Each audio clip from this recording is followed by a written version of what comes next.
Mag-unboxing po tayo ngayon nitong parcel. Titingnan natin kung totoo na tong map. No, Apollo? Kasi nabudol po ako ng map. Ang dumating ay 2 Scotch Brite. Ang layo sa in-order ko. Ang dami naman ng reviews. Mga manloloko.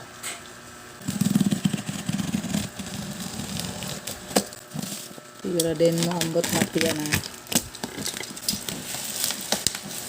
Yan.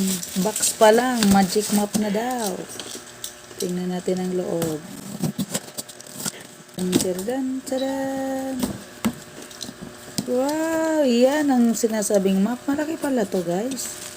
Nasaan ang handle? Ayun, may extra siyang ano. Malaki pala nito. Makapal naman ba? Okay naman siya guys. Okay naman siya.